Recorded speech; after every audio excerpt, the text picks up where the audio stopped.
Hello students, welcome to our channel. कैसे हैं आप सभी? मैं आशा करती हूँ आप सभी हेल्दी हैं और सेफ हैं। अपनी आज की इस वीडियो में हम पढ़ेंगे क्लास 5th के साइंस का चैप्टर 1। ओके, तो आप सभी अपनी साइंस की बुक अपने साथ रखें और मेरे साथ साथ चैप्टर की रीडिंग करें और चैप्टर की एक्सप्लेनेशन को ध्यान से सुनें। चैप्टर का नाम है my family and relative members. पूरी एक्सप्लेनेशन को अच्छे से सुनिएगा, पूरी वीडियो को लास्ट तक ध्यान से देखिएगा। ठीक है स्टूडेंट्स, तो चलिए हम अपने चैप्टर को स्टार्ट करते हैं।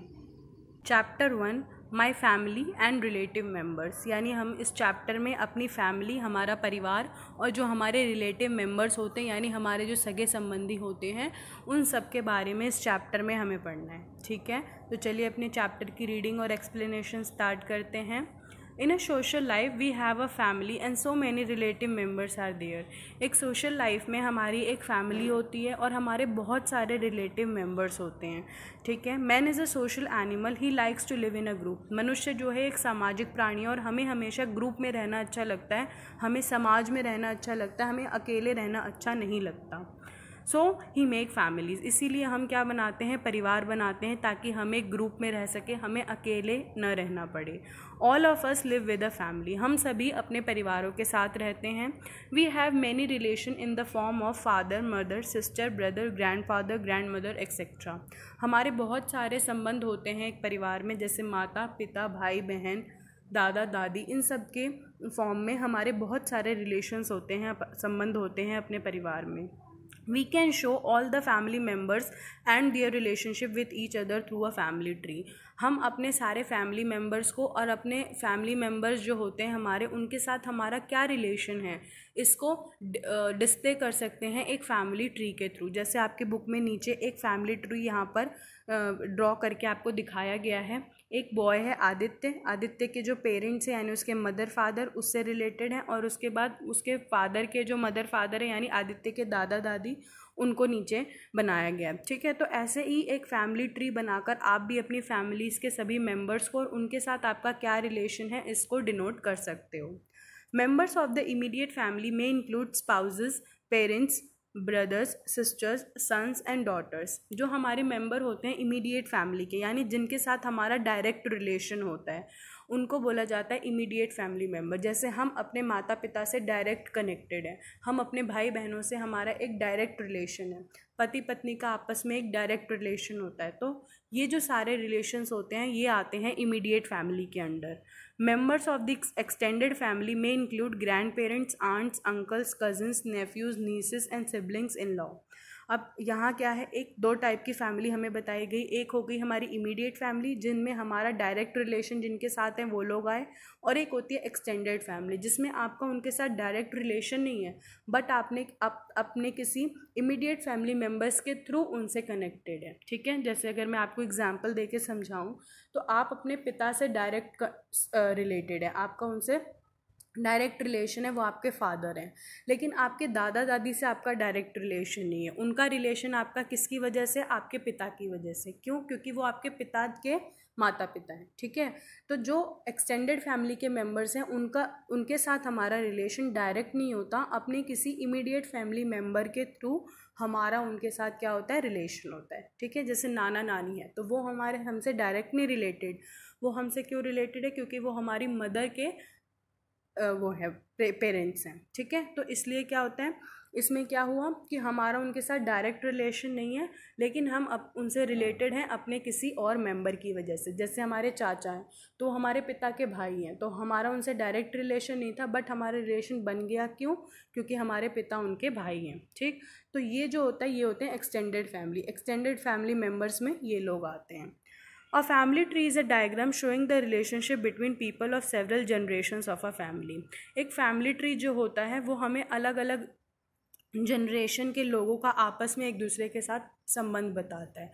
अब जनरेशन क्या होती है, जैसे आपके जो ग्रैंडफादर और ग्रैंड मदर है उनकी एक जनरेशन है, फिर उसके बाद नेक्स्ट जनरेशन में आए आपके मदर और फादर, फिर उसके बाद नेक्स्ट जनरेशन में आए आप। तो यहाँ पे एक 3 जनरेशन का यहाँ हमें एक फैमिली ट्री बना के दिखाया गया। आदित्य एक जनरेशन, उसके मदर फादर दूसरी जनरेशन और उसके दादा दादी तीसरी जनरेशन। तो ये अलग अलग जनरेशन्स के बीच में जो रिलेशन है उसको शो करने के लिए हम एक फैमिली ट्री का यूज़ करते हैं। Aditya is a boy of class 5th। Aditya एक बॉय है क्लास 5th का। He lives with his parents and grand parents. वो किसके साथ रहता है? अपने पेरेंट्स और ग्रैंड पेरेंट्स के साथ।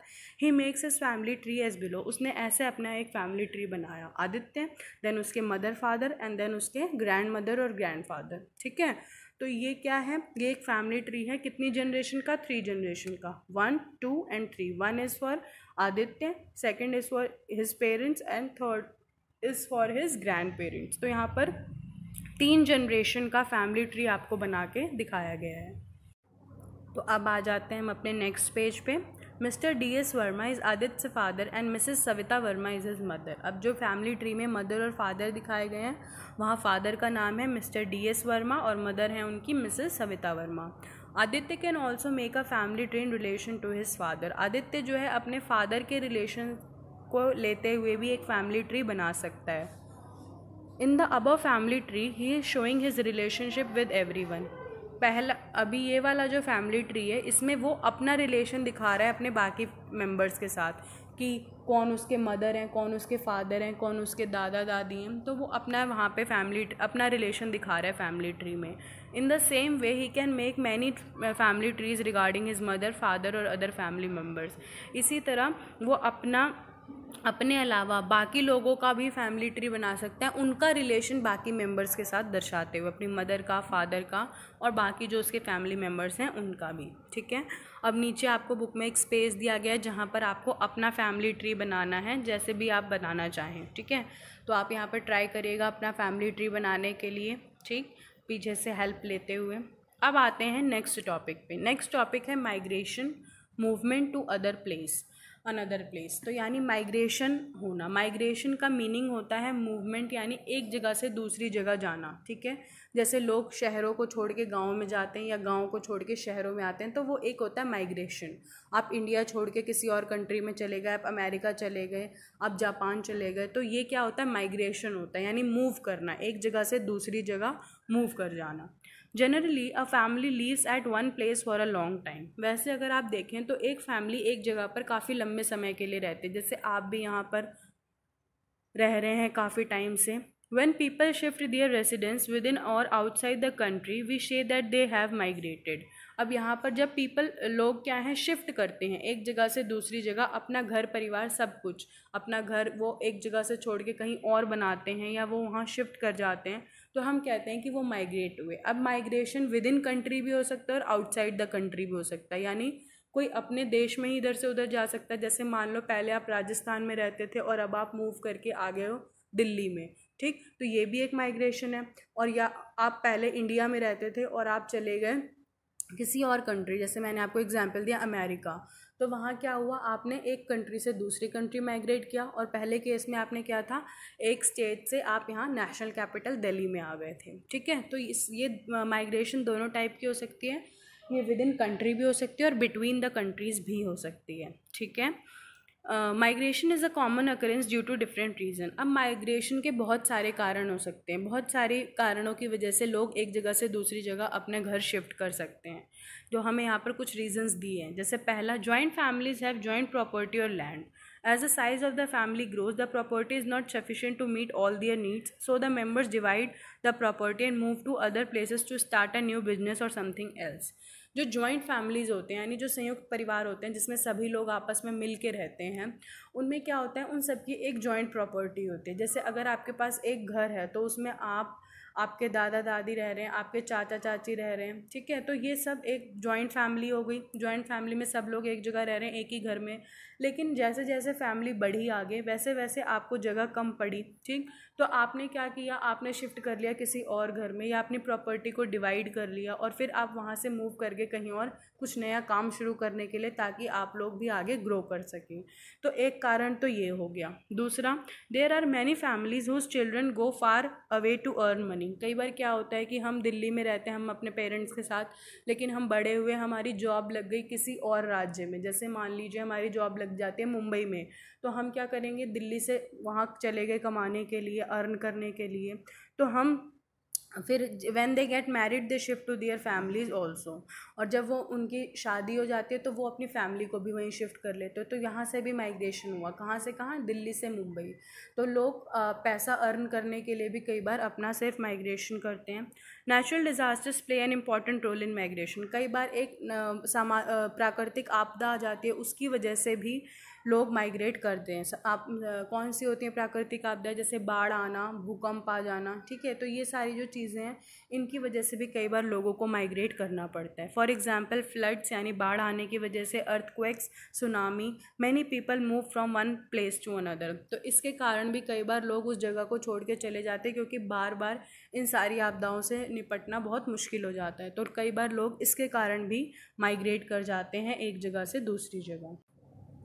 Next, some family shift from one place to another due to their transferable jobs. कई फैमिलीज़ को इसलिए शिफ्ट करना पड़ता है क्योंकि कई लोगों की जॉब ऐसी होती है कि उनको बार बार एक जगह से दूसरी जगह भेजा जाता है। बहुत सारी गवर्नमेंट जॉब्स में भी ऐसा होता है कि कई बार लोगों को कभी दिल्ली में मिल गया काम, कभी यूपी में मिल गया काम, तो ऐसे कई बार उनको शिफ्ट करना पड़ता है। तो कई लोगों की जॉब्स की वजह से उनको बार बार इधर से उधर शिफ्ट करना पड़ता है। Urbanization and westernization lead to the family transition. As towns and cities have most of the modern facilities, rural population gets attracted towards them. Urbanisation और वेस्टर्नाइजेशन यानी जो हमारी लाइफ में जो ये चेंजेस आ रहे हैं ड्यू टू टेक्नोलॉजी। अब ये सारी जो टेक्नोलॉजिकल चीज़ें हैं, जो सारी एडवांसमेंट्स हैं, ये सारे आपको अवेलेबल हैं शहरों में। गाँव में इनकी अवेलेबिलिटी अभी कम है। तो जो गाँव के लोग हैं वो इसलिए आकर्षित होते हैं शहरों की तरफ, क्योंकि उन्हें ऐसा लगता है कि यहाँ पर अधिक सुख सुविधाएँ हैं, यहाँ ज़्यादा टेक्नोलॉजिकल एडवांसमेंट्स हैं, और यहाँ पर जो है लाइफ की जो स्पीड है वो काफ़ी फास्ट हो चुकी है। तो इस वजह से गांव के जो लोग हैं वो भी अट्रैक्ट होते हैं शहरों की तरफ। Sometimes people are forced to move from their land. The widening of roads, laying of railway tracks, constructions of dams, demolition of slums, etc. are some of the other causes of migration. कई बार लोगों को जब मजबूर किया जाता है अपनी ज़मीनें छोड़ने के लिए, जैसे इसके कई कारण हो सकते हैं। जैसे कई बार अगर रोड्स को चौड़ा करना है तो वहाँ के जो आसपास बने हुए घर हैं उनको बोला जाता है भाई आप यहाँ से शिफ्ट कर जाइए, माइग्रेट कर जाइए। उनको सरकार कहीं और ज़मीनें दे देती है ताकि रोड को चौड़ा किया जा सके, ठीक है। रेलवे ट्रैक्स बनाने के लिए, डैम्स बनाने के लिए, जो झुग्गी झोपड़ियाँ होती हैं इनके जो उसको ख़त्म करने के लिए उन लोगों को वहाँ से हटा दिया जाता है ताकि स्लम एरिया को ख़त्म किया जा सके, और उनको वहाँ से फिर नए प्लेसेस पे मूव करने के लिए कहा जाता है। तो इस तरह से भी कुछ कारण होते हैं माइग्रेशन के। तो ये कुछ कारण हमने पढ़े माइग्रेशन के, जिनमें हमने देखा फर्स्ट था कि जॉइंट फैमिलीज़ की वजह से लोग माइग्रेट करते हैं जब फैमिली एक्सटेंड होती है और लोगों को ग्रो करना होता है, ठीक है। कुछ लोगों को अपनी ट्रांसफरेबल जॉब्स की वजह से करना पड़ता है, कुछ लोगों को मजबूर किया जाता है, कुछ लोगों को गाँव से शहरों की तरफ आकर्षण बढ़ता है तो वो लोग गाँव को छोड़ के शहरों की तरफ मूव कर जाते हैं। कुछ लोग प्राकृतिक आपदाओं से बार बार ना जूझना पड़े इस कारण से अपनी जगह को छोड़कर कहीं और शिफ्ट कर जाते हैं। तो ये सारे अलग अलग कारण हैं माइग्रेशन के, ठीक। तो यहाँ माइग्रेशन को डिफ़ाइन किया गया, thus the act of moving from one place to another is called migration. तो जो हम यही पढ़ रहे हैं कि माइग्रेट करना मतलब एक जगह से दूसरी जगह मूव कर जाना is migration. People who migrate are called migrants. जो पीपल मतलब जो लोग एक जगह से दूसरी जगह माइग्रेट कर जाते हैं उनको बोला जाता है माइग्रेंट्स। उनके लिए वर्ड यूज़ किया जाता है माइग्रेंट्स। जैसे जो लोग पढ़ते हैं उनके लिए वर्ड यूज़ किया जाता है स्टूडेंट, वैसे ही जो लोग एक जगह से दूसरी जगह मूव कर रहे हैं उनके लिए क्या वर्ड यूज़ किया जाता है, migrants. When people migrate from their country and go to another country to settle there, they are called immigrants, ठीक है। कई बार लोग जो हैं वो अपनी कंट्री छोड़ के किसी और कंट्री में जाते हैं सेटल होने के लिए, तो उन्हें बोला जाता है immigrants. These migrants are called immigrants in the country where they settle. अब हमारे लिए वो इमाइग्रेंट्स हैं, लेकिन उस कंट्री के लिए जहाँ वो गए हैं उनके लिए वो क्या बन जाते हैं, इमिग्रेंट्स, ठीक है। तो क्या हो रहा है कि कुछ मतलब कि जैसे अगर आप इंडिया में रहते हैं तो आप इंडिया छोड़ के गए अमेरिका, तो इंडियंस के लिए आप क्या हैं, इमाइग्रेंट्स, क्योंकि आप यहाँ से चले गए। बट अमेरिकन जहाँ पे आप वहाँ पे शिफ्ट हुए तो उनके लिए आप होंगे इमिग्रेंट, ठीक है। People migrate from different reason, लोग जो हैं अलग अलग कारणों की वजह से माइग्रेट करते हैं। अभी हमने ऊपर बहुत सारे कारण देखे, but migration causes problems for both, लेकिन माइग्रेशन की वजह से दोनों ही बहुत सारे लोगों को परेशानी का भी सामना करना पड़ता है। The immigrants and the people who are already living in that area, दोनों लोगों को परेशानी का सामना करना पड़ेगा, इमिग्रेंट्स को भी और जो लोग वहाँ पहले से रह रहे हैं उन्हें भी। These problems can include clashes of cultures, lack of jobs, difficulty in understanding language barriers and ethical differences. बहुत सारे परेशानियाँ हो सकती हैं, जैसे कि मान लो आप यहाँ से शिफ्ट हुए अमेरिका, तो वहाँ का कल्चर कुछ और है, आपका कल्चर कुछ और है, तो आपको वहाँ दिक्कत होगी। फिर वहाँ पे फेस्टिवल्स कुछ और मनाए जाते हैं, आप कुछ और फेस्टिवल्स मनाते हैं, तो इसकी प्रॉब्लम हो सकती है। लैक ऑफ जॉब्स, आपको जॉब की अवेलेबिलिटी शायद वहाँ पर ना मिल पाए, और आप यहाँ की लैंग्वेज बोलते हैं, वहाँ जाके वहाँ की इंग्लिश भी का एक्सेंट ये नहीं होता जैसे हम इंग्लिश बोलते हैं, उनका इंग्लिश भी थोड़ा डिफरेंट होता है, तो शायद आपको समझने में दिक्कत हो। तो बहुत सारे दिक्कतें आती रहती हैं इस तरह के। एथिकल डिफरेंसेस मतलब हम जो मानते हैं, हमारी जो मान्यताएं हैं वो कुछ और हो सकती हैं और उनकी मान्यताएं कुछ और हो सकती हैं, ठीक है। तो इस तरह से बहुत सारे डिफरेंसेस का सामना करना पड़ता है दोनों ही लोगों को, जो लोग वहाँ ऑलरेडी रह रहे हैं और आप जो वहाँ पे गए हैं नए शिफ्ट होकर, ठीक है। तो दोनों ही लोगों को कुछ ना कुछ दिक्कतों का सामना करना पड़ता है, ठीक। अब यहाँ कुछ क्वेश्चन दिए हैं। Are there any of your relatives whom you have never seen, क्या आपके कोई ऐसे रिलेटिव्स हैं जिन्हें आपने कभी नहीं देखा, वो कहाँ रहते हैं, आप ये अपने पेरेंट्स से पूछ सकते हैं। has lived at the place where you are living now, क्या आप हमेशा से उसी जगह रहते हुए आए हैं जहाँ आप अभी रह रहे हैं। If not, where does your family come from, अगर नहीं तो क्या आप कहाँ से आए हैं, आप कहाँ से कहाँ शिफ्ट हुए हैं, आपको यहाँ पे लिखना है, ठीक है। नेक्स्ट टॉपिक है heredity and trade situation. Heredity का क्या मीनिंग होता है वो अभी मैं आपको एक्सप्लेन करती हूँ, क्योंकि नीचे यहाँ पर हमें डेफिनेशन जो समझाई हुई है, ठीक है। Similarities of physical appearances between family members. अब हम ये देखते हैं कि जो एक परिवार के लोग होते हैं उनके फिजिकल अपीयरेंस यानी उनके शक्ल और उनके हाथ पाँव बाल ये सारी देखने में एक जैसी लगती हैं जो एक फैमिली के मेम्बर्स होते हैं। A boy or a girl may have great resemblance to his or her parents. कई बार कोई बॉय या गर्ल जो है वो अपने एकदम ही उनके फीचर्स, उनके जो फिजिकल फीचर्स होते हैं वो काफ़ी मिलते हैं अपने मदर फादर से। हेरिडिटी, तो ये क्या हो रहा है, ऐसा क्यों होता है। Heredity is the process by which biological characteristics are pass. तो हेरिडिटी जो है वो इसी तरह की एक प्रोसेस है जिसमें ये जो सारे आपके कैरेक्टरिस्टिक्स हैं, आपकी बॉडी टाइप हैं, वो आप पास होती है पेरेंट्स से उनके ऑफस्प्रिंग्स को, यानी उनके चिल्ड्रन को। जो उनके चिल्ड्रन है उन्हें ऑफस्प्रिंग्स बोला जाता है। तो यहाँ पास ऑन होती है through heredity. Living things inherit characters also traits. Heredity के थ्रू जो है वो लिविंग थिंग्स जो है वो इनहेरिट करते हैं कैरेक्टर्स को, और इन कैरेक्टर्स को बोला जाता है ट्रेट। जैसे आपकी मदर का आई कलर उनका एक ट्रेट है, क्या पता वही आई कलर आपका भी हो, ठीक। तो ये क्या हुआ, हमने हेरिडिटी के थ्रू अपनी मदर का आई कलर किस में आ गया, हमारे में आ गया, ठीक है। जैसे मान लो आपके मदर के जो हैं बाल घुंघराले हैं और आपके भी बाल घुंघराले हैं, तो मदर के जो बाल हैं वो उनका एक ट्रेट है। क्या ट्रेट है कि वो घुंघराले हैं, और हेरिडिटी की प्रोसेस के थ्रू क्या हुआ, वो ही ट्रेट आपकी बॉडी में भी आ गया। तो क्या होता है, हेरिडिटी क्या है, एक ऐसी प्रोसेस है जिसमें मदर फादर के जो बायोलॉजिकल फीचर्स होते हैं वो किस में पास ऑन हो जाते हैं, उनके बच्चों में, ठीक है।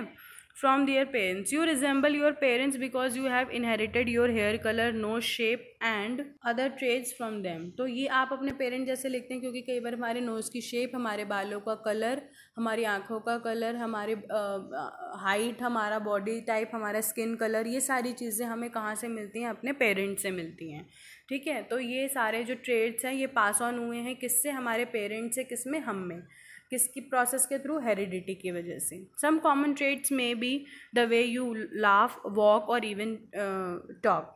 क्या होता है, कई बार कुछ कॉमन ट्रेट्स ऐसे भी हैं जैसे आप हंसते हैं, जैसे आप बोलते हैं, या जैसे आप चलते हैं। Your voice may have great resemblance to that of your father और मदर। आपकी जो आवाज़ है वो आपके मदर या फादर से मिलती हुई हो सकती है। जब आप बड़े होंगे, जब आपकी हाइट जो होती है वो भी ऑलमोस्ट आपके मदर फादर जितनी होती है। कई बार ऐसा भी होता है कि बच्चे काफ़ी लंबे हो जाते हैं मदर फादर, तो वो कुछ हार्मोन्स की वजह से भी होता है, लेकिन मोस्टली ऐसा देखा गया है कि जैसे मदर फादर की जो हाइट होती है ऑलमोस्ट उसी हाइट के होते हैं बच्चे भी। तो ये सारी जो फीचर्स हैं, जो सारे कैरेक्टर्स हैं, ये हमें कहाँ से मिलते हैं, अपने पेरेंट्स से मिलते हैं, ठीक है। Changes in behaviour and values. अब धीरे धीरे कैसे बिहेवियर और हमारे जो वैल्यूज़ हैं उनमें कैसे कैसे चेंज आ रहे हैं वो है हमारा नेक्स्ट टॉपिक। जैसे समय के साथ सारी चीज़ें बदलती हैं, तो बहुत सारी चीज़ें बदली हैं, बहुत सारे लोगों की मान्यताएं बदली हैं, लोगों की सोच बदलती है टाइम के साथ। तो ये सारी चीज़ों में कैसे बदलाव आ रहे हैं वो हमने इसमें पढ़ना है। As the families are formed and reform there can be seen a perceptible change in the role and values of the family member. जैसे जैसे फैमिलीज जो बनती हैं और दोबारा रिफॉर्म होती हैं, बहुत सारे चेंजेस आपको देखने को मिल सकते हैं दोनों ही चीज़ों में, रोल्स में भी और वैल्यूज़ में भी अपने फैमिली मेम्बर्स में। Earlier the whole family had a common business और ट्रेड। पहले क्या होता था, कोई एक व्यापार होता था, बिजनेस होता था और सारे के सारे फैमिली मेम्बर्स उसी में इन्वॉल्व हैं। जैसे अगर आपके ग्रैंड फादर कुछ कर रहे हैं, तो अगर आप उनके 4 बेटे हैं, आपके फादर और आपके जितने भी चाचा या ताऊ कोई भी हो, सभी लोग एक ही फैमिली बिजनेस में इन्वॉल्व रहते थे। The son of a farmer, और यहाँ पे जैसे किसान है तो उसके उसके जो बेटे हैं वो किसान बनते थे।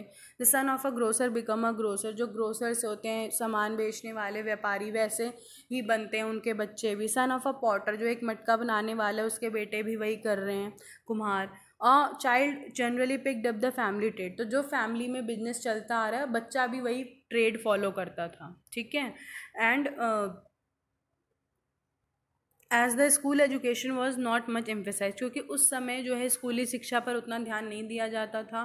पहले इतना ज़्यादा शिक्षा पर ध्यान नहीं देना पड़ता था। अब आज तो है, स्कूल अगर बंद भी है तो हम आपको ऑनलाइन पढ़ाने की कोशिश कर रहे हैं। उस समय तो अगर खेत में कुछ काम भी होता था तो लोग अपने बच्चों को स्कूल से मना कर देते थे कि स्कूल मत जाओ, चलो खेतों में काम करने। तो शिक्षा पर उतना कोई जोर नहीं दिया जाता था, कोई दबाव नहीं होता था किसी के ऊपर शिक्षा के लिए, क्योंकि उतना इम्पोर्टेंस था ही नहीं। With the progress of time people have become more aware about education, लेकिन जैसे जैसे समय बदला वैसे वैसे लोग जो है वो ज़्यादा जागरूक होते गए शिक्षा को लेके। एजुकेशन कितनी इंपॉर्टेंट है वो लोगों को समझ आने लगा।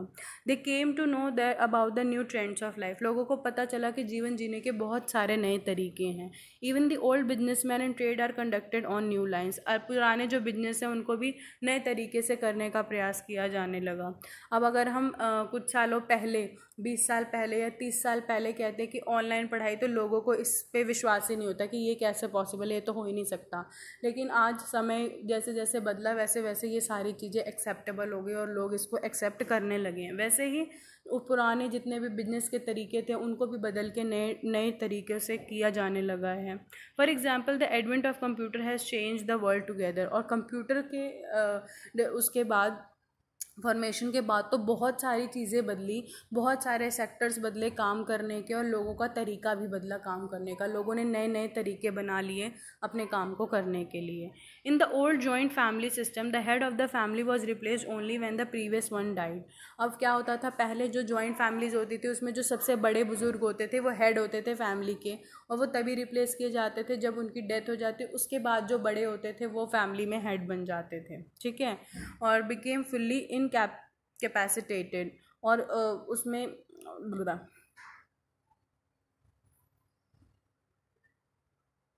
However, as the family moved from the joint family system to nuclear, अब जैसे जैसे joint families को छोड़ के न्यूक्लियर फैमिलीज़ का ट्रेंड चला। न्यूक्लियर फैमिलीज यानी जो एकल परिवार होते हैं जिसमें सिर्फ माता पिता और बच्चे होते हैं, कोई और रिलेटिव नहीं होते, तो उनको न्यूक्लियर फैमिलीज़ बोला जाता है। तो उन फैमिलीज़ के जो हेड हैं came into being even when the previous one still alive. अब यहाँ पर आपके दादा हैं लेकिन आप अलग हैं, आपकी न्यूक्लियर फैमिली है, तो आपके पिता फैमिली के हेड बन जाते हैं। तो क्या हुआ कि यहाँ पे हेड जो हैं वो चेंज होते रहते हैं फैमिली के। The new trend is that one who earns the family leads the family. अब नया ट्रेंड ये है कि जो परिवार में पैसे कमाएगा वही फैमिली का हेड होगा, वही फैमिली को कैसे चलाना है वो इस सारी जिम्मेदारी उसके ऊपर होगी, ठीक है। और कोई बड़ा है घर में उसका कोई मतलब नहीं, लेकिन जो अर्निंग कर रहा है वही फैमिली का हेड माना जाता है। This has resulted in Discord with in families, और इसकी वजह से परिवार में बहुत सारी कठिनाइयाँ आने लगी हैं, बहुत सारी दरारें आने लगी हैं। जो अर्न करेगा वही फैमिली अगर चलाएगा तो वो तो सारी चीज़ें अपने हिसाब से करेगा और सभी को उसकी बात माननी पड़ेगी, और अगर कोई और फिर अर्न करने लगा तो वो उसके ऊपर डोमिनेट करेगा, तो ऐसी चीज़ें ख़राब होंगी परिवार में। और पहले जो होता था, जो सबसे बड़े हैं सब उनकी बात मानकर चलते थे, पैसों के इतनी इम्पोर्टेंस ना देके वैल्यूज़ को ज़्यादा इम्पोर्टेंस दी जाती थी, तो उस समय जो है परिवारों में एकजुटता होती थी। लेकिन आजकल परिवार एक साथ रहना बहुत मुश्किल हो गया है। Moreover, when young men and women find the old custom and practice as not rational, they start to take their decisions themselves. और आजकल तो जो नए युवा हैं वो लोग, अगर उन्हें परिवार की कोई बात अच्छी नहीं लगती है तो लोग अपनी मर्जी चलाने लगते हैं और अपने सारे फैसले अपने आप लेने लगते हैं बिना किसी बड़े की सलाह लिए या उनकी बात माने. As a result the authority of the head of a joint family is challenge. तो इसकी वजह से क्या होता है, अगर जॉइंट फैमिली में कोई बड़े हेड हैं भी और आप उनकी बात मानो ही ना तो फिर कोई फ़ायदा नहीं उनके हेड रहने का, क्योंकि कोई भी उनकी बात जब मान के चलेगा ही नहीं तो फिर हेड होने का क्या मतलब. तो ये सारी चीज़ें हमें बताएगी कि कैसे कैसे धीरे धीरे वैल्यूज़ और बिहेवियर हमारा चेंज होता रहा. ठीक है, ओके स्टूडेंट्स, तो ये अपना चैप्टर हो गया फिनिश. आप सभी चैप्टर को एक बार दोबारा अच्छे से रीड करिएगा ताकि आप सभी को चैप्टर अच्छे से क्लियर हो गया या नहीं ये आपको समझ आए. और अगर अभी कोई भी डाउट आपको रह गया है तो आप मुझसे पूछ सकते हैं. ठीक है, अब आपको मैं एक एक्टिविटी दे रही हूँ. जैसा कि पिक्चर में आपको एक फैमिली ट्री दिख रहा होगा, एक ऐसा ही फैमिली ट्री आपको बनाना है. ठीक है, किसी भी शीट पर, कोई भी खाली शीट हो या जो भी हो, आपको उस पर एक ऐसा पेपर कट करके डिफरेंट कलर के एक फैमिली ट्री बनाना है. उस पर अपने फैमिली मेम्बर्स की फ़ोटो को पेस्ट करना है और उसकी फ़ोटो लेकर मुझे व्हाट्सएप पे सेंड करनी है. ठीक है, ताकि मुझे पता चले कि कितने बच्चे वीडियोज़ को ध्यान से देख रहे हैं और स्कूल में जो भी काम उनको बोला जा रहा है करने को वो कर भी रहे हैं या नहीं. ठीक है, तो इसकी एक्सरसाइज चैप्टर की और क्वेश्चन आंसर मैं ऑलरेडी आपको बता चुकी हूँ, तो वो आप अपनी कॉपी में कर लीजिएगा. और ये एक्टिविटी ज़रूर करके आपको मुझे सेंड करनी है. और जिन 3 बच्चों की एक्टिविटी सबसे अच्छी होगी, जिनका फैमिली ट्री सबसे अच्छा बना होगा, उनको स्कूल खुलने पर सर्टिफिकेट दिया जाएगा. ठीक है, तो आप एक्टिविटी को ज़रूर करिएगा. ओके स्टूडेंट्स, और जितने भी स्टूडेंट्स ने वीडियो को देखा, चैप्टर को अच्छे से समझा, वो नीचे कमेंट करें, कुछ ना कुछ ज़रूर लिखें कमेंट में, या आप कोई भी इमोजी डाल दीजिए ताकि मुझे एक फ़ीडबैक मिले कि कितने बच्चे वीडियो एक्चुअली देख रहे हैं और कितने बच्चे जो है अपने चैप्टर को अच्छे से समझ रहे हैं. ठीक है स्टूडेंट्स, ओके, थैंक यू.